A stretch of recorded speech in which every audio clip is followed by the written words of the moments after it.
Ezequiel, capítulo 29. Tornar-se-á o mais humilde dos reinos, e nunca mais se exaltará sobre as nações, porque os diminuirei, para que não dominem sobre as nações. Versículo 15. Uma série de profecias contra o Egito foi revelada por Ezequiel. A nação que em um período da história já havia sido a maior potência do mundo antigo, se tornaria a mais humilde dentre todas. Seu momento de maior prosperidade foi concedido pelo Senhor por intermédio de seu servo José. Como governador de todo o Egito, José não apenas salvou o mundo da fome, mas engrandeceu aquela nação acima de todas as outras. De uma forma misericordiosa, Deus se revelou aos egípcios e lhes concedeu a oportunidade de conhecê-lo através da descendência de Jacó. Porém, o tempo passou, e com ele a lembrança do cuidado de Deus. E subindo ao trono, um rei que não conhecera a José, Êxodo capítulo 1, versículo 8. Este afligiu e escravizou o povo de Deus com crueldade.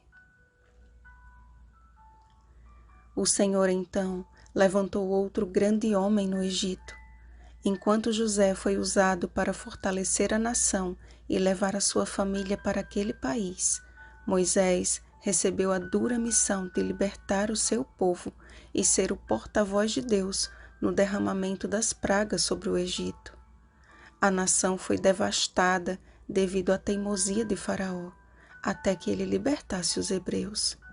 Mesmo em liberdade, o povo de Deus levou consigo o jugo da idolatria que havia adquirido no Egito, e pela dureza de coração, vagou pelo deserto durante 40 anos. O mesmo período foi determinado pelo Senhor no juízo contra os egípcios. De certa forma, eles experimentariam o mesmo castigo que Israel experimentou. Observe que de todas as nações sobre as quais Deus fez cair os seus juízos, o Egito foi a única que não recebeu um juízo definitivo. Por alguma razão, tornar o Egito um reino humilde seria o bastante.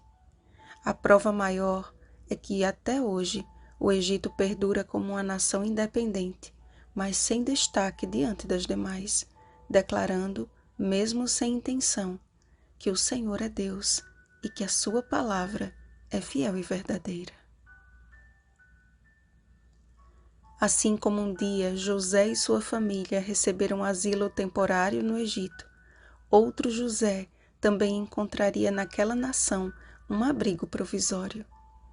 Como o Senhor havia chamado do Egito o seu filho Israel, o seu primogênito, Êxodo capítulo 4, versículo 22, a profecia de Oséias também se cumpriria séculos mais tarde. Do Egito chamei o meu filho. Oséias capítulo 11, versículo 1, Mateus capítulo 2, versículo 15. Fugindo da ira de Herodes, José foi avisado em sonho de que deveria levar Maria e o menino Jesus para o Egito e lá permanecer até segunda ordem. Mateus capítulo 2, versículo 13. Sem dúvida alguma, esta nação teve um papel decisivo e marcante na história do povo de Deus e recebeu o grandioso privilégio de ser o chão sobre o qual o nosso Salvador deu os seus primeiros passos. O Egito é um dos maiores testemunhos de que o desejo divino nunca foi e nunca será o de destruir nações, mas de ensinar-lhes que elas foram estabelecidas com propósitos específicos. Na guerra entre povos, só há perdedores. A verdadeira vitória está em permanecer fiel aos propósitos pelos quais Deus as constituiu. Nenhum país, por menor ou mais insignificante que seja, deixa de ter uma função específica nos planos de seu originador.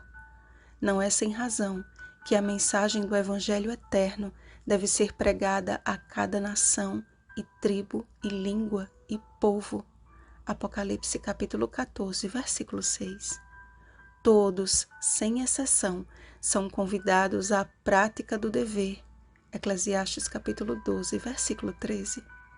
Todos, sob a mesma condição, necessitam de um Salvador pessoal. Romanos capítulo 8, versículo 1. Brasileiros, australianos, egípcios, norte-americanos, japoneses, libaneses, angolanos, espanhóis, enfim, todos, de todas as nacionalidades que há no mundo, são convidados a muito em breve fazer parte de um só reino, o reino eterno.